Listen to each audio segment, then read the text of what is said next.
جب آپ نے احرام باندھ لیا ہے تو پھر آپ کو 9 چیزوں سے پرہیز کرنا ہوگا۔ سب سے پہلی چیز، آپ نے احرام باندھ لیا اور نیت کر لی ہے، نیت کرنے کے بعد جب آپ نے تلبیہ شروع کر دیا ہے تو آپ اپنے بال اور ناخن نہیں کٹوائیں گے، نہیں ترشوائیں گے، آپ سلا ہوا کپڑا نہیں پہن سکتے۔ یہ مردوں کی بات کر رہا ہوں، عورتوں کی اس طرح کی کوئی پابندی نہیں ہے، لیکن عورتیں بھی بال اور ناخن نہیں کٹوائیں گے۔ مرد جو ہے اپنے سر کو نہیں ڈھانپیں گے، مرد اور عورت خوشبو نہیں لگائیں گے۔ آپ احرام باندھ چکے ہیں، نیت کر چکے ہیں۔ آپ کوئی بری شکار نہیں کریں گے۔ ہو سکتا ہے کوئی ساتھی ہو مدینے میں اور آپ احرام میں ہی ہیں، ابھی رستے میں یا مکہ کے قریب پہنچ کے یہاں کبوتر بہت ہیں تو کیا ہی مزہ آئے گا، آج لنچ اس کا کیا جائے، تو یاد رکھیے گا یہ جائز نہیں ہے۔ تو ناخن کٹوانا، بالوں کو کٹوانا، خوشبو لگانا، سر کو ڈھانپنا یہ جائز نہیں ہے۔ اور سلا ہوا لباس پہننا مرد کے لیے جائز نہیں ہے۔ عورت کا احرام چونکہ آپ کے علم میں ہے کہ عورت جو ہے جو بھی اس نے لباس پہنا ہے وہ اس کا احرام ہے۔ تحرم المرأة ما شاءت، اور حدیث کے الفاظ ہیں جس رنگ کا چاہے وہ لباس پہن سکتی ہے، وہ زیور پہن سکتی ہے، اس پہ کوئی پابندی نہیں۔ پابندی جو ہے وہ حدیث نے بیان کر دی ہے۔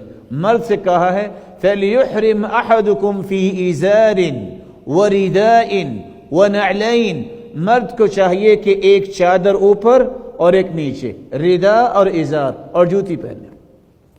ہو سکتا ہے کہ اس حدیث کو سننے کے بعد آپ کے دل میں سوال پیدا ہو، جوتی گم گئی ہے تو کیا کرے؟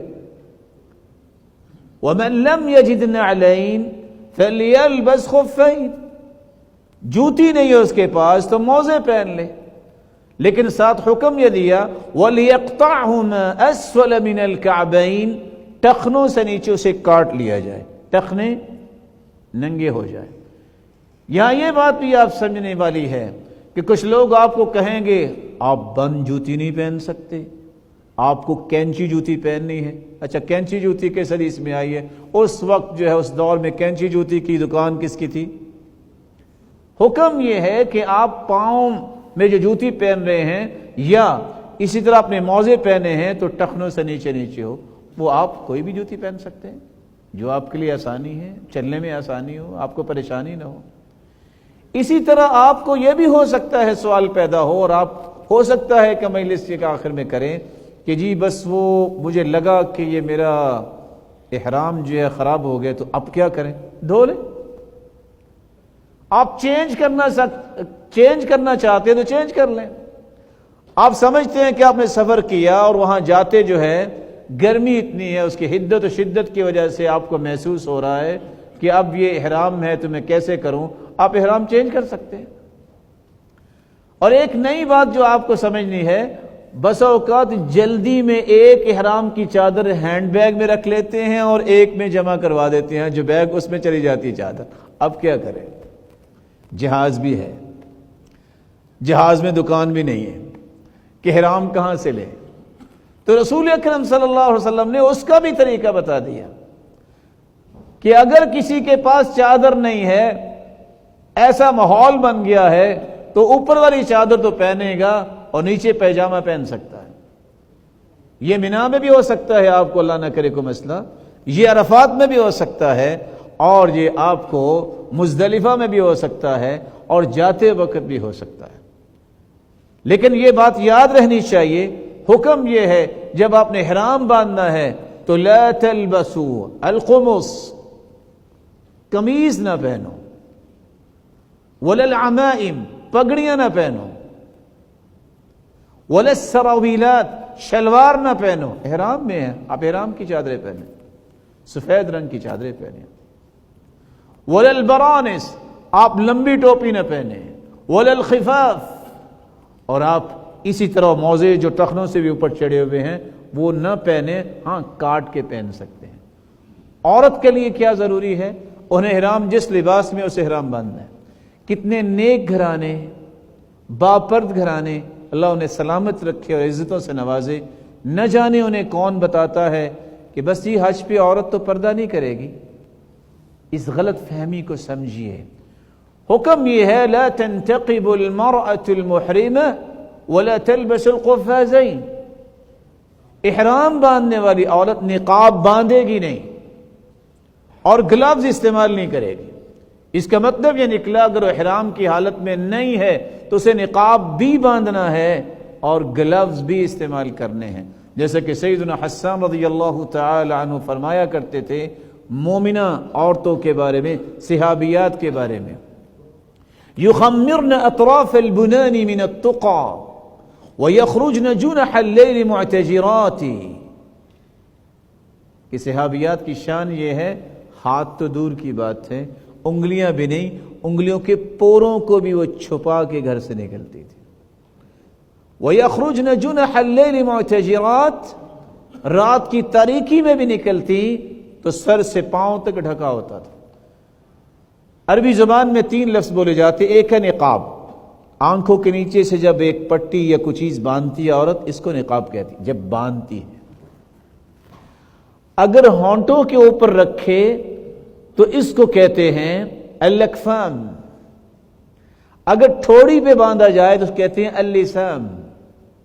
تو شریعت نے کیا کہا ہے، اور اللہ سبحانہ و تعالی کے پیغمبر کی بات پہ قربان جائیں، 1447 چل رہا ہے، 1450 سال ہونے والے ہیں. جو بات اس وقت سمجھائی آج سمجھ آ رہی ہے کہ آپ نے کیوں کہا کہ نقاب باندھے نا.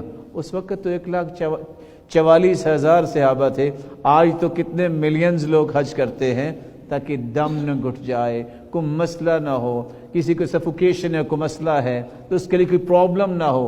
لیکن اس کا قطعاً یہ مطلب نہیں ہے کہ نقاب نہیں باندھا تو بے پرد ہو جائے. صحابیہ کہتی ہیں كنا نخمر وجوهنا ونحن محرمات مع اسماء بنت ابی بکر رضی اللہ تعالی عنہ. ہم جب حج کرتی اسماء بنت ابی بکر رضی اللہ تعالی عنہ کے ساتھ تھیں، عورتیں کہتی ہیں، اور ہم اپنے چہروں کو ڈھانپتی تھی. سیدہ عائشہ رضی اللہ تعالی عنہ کی ہی روایت ہے کہ آپ جب احرام باندھو تو نقاب نہ باندھو. اور سنن ابی داؤد کی روایت میں سیدہ عائشہ ہی بیان کرتی ہیں کہ ہم پھر کیا کرتی، جب ہم جاری ہوتی، کوئی قافلہ آتا، احدانا سدلت جلبابها من رأسها على وجهها، اپنے سر سے کپڑا جو اپنے چہرے پہ ڈال لیتی. جب قافلے دور ہو جاتے، کوئی بھی نہ ہوتا، کشفنا وہ پھر ہم اٹھا بھی لیتی. روایت تو یہ بتاتی ہے کہ پردہ کرنا ہے، صرف باندھنا نہیں ہے.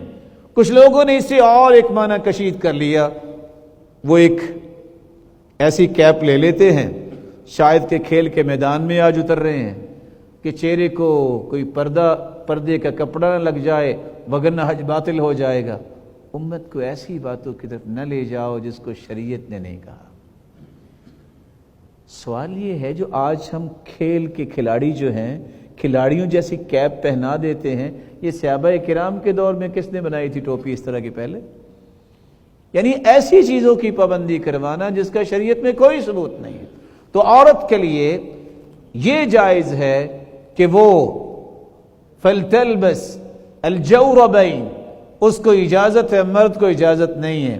عورت کو اجازت ہے کہ وہ جرابیں پہن سکتی ہے، لیکن جو بھی لباس ہوگا یہ اس کا احرام ہوگا. تو رسول اکرم صلی اللہ علیہ وآلہ وسلم نے دونوں کے احرام کے متعلق بتا دیا. اور آپ کے ذہن میں ہونا چاہیے کہ آپ خصوصاً جب آپ کے پاس جو ہینڈ بیگ ہے جو آپ نے اپنے ساتھ رکھنا ہے، اس میں آپ کی دونوں چادریں ہونی چاہیے. آپ چاہیں تو وہاں چینج بھی کر سکتے ہیں، لیکن اگر کوئی مشکل بن جائے تو اس حدیث کی روشنی میں آپ کو شریعت نے ایک حل دے دیا. اب ہم جو ہے اگلا کام جو کرنے جا رہے ہیں وہ یہ ہے کہ جس طرح آپ نے بال اور ناخن نہیں کٹوانے، جس طرح آپ نے مردوں نے اپنے سر کو نہیں ڈھانپنا نیت کرنے کے بعد، سلا ہوا کپڑا نہیں پہننا، اور تفصیل آپ سن چکے ہیں، آپ نے کوئی شکار نہیں کرنا، اسی طرح حدیث شیخ محترم سنا چکے ہیں، نہ آپ کسی کا نکاح کروائیں گے نہ اپنا ہی کروائیں گے، جائز نہیں ہے، وہ نکاح باطل ہوگا. اسی طرح اپنی بیوی کے ساتھ ان اللہ لا یستحیی من الحق، صحابہ جب بھی کوئی شرم و حیا پر مبنی بات کرتی تو صحابیات بھی یہ آیت پڑھتی اور صحابہ بھی یہ آیت پڑھتے سمجھانے کے لیے کہ ایسی نیت کرنے کے بعد احرام کی حالت میں کوئی بھی خامد اپنی بیوی کے پاس نہیں جائے گا، اور یاد رکھنا اگر وہ چلا گیا تو اس کا خمیازہ کیا بھگتنا پڑے گا۔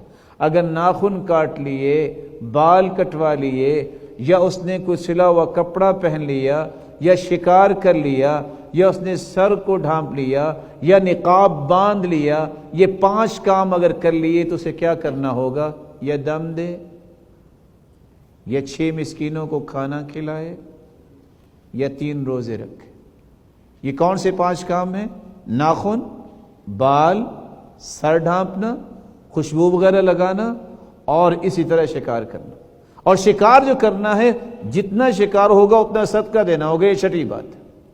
لیکن اگر بیوی کے پاس چلا گیا ہے اور ابھی آپ نے نہ تو کنکریاں ماری ہیں حج کی، نہ آپ نے قربانی کی ہے، نہ آپ نے طواف کیا ہے، نہ آپ نے ابھی سعی کی ہے، اور اگر ایسا خامد اپنی بیوی کے پاس چلا گیا ہے اور اسے بیوی بنا لیا ہے تو یاد رکھنا صرف حج باطل نہیں ہوگا، حج تو باطل ہی باطل ہے، اور اسے 1 اونٹ اور 1 گائے بھی ذبح کرنی پڑے گی، توبہ بھی کرنی پڑے گی، اور دوبارہ سے اسے حج کرنا پڑے گا۔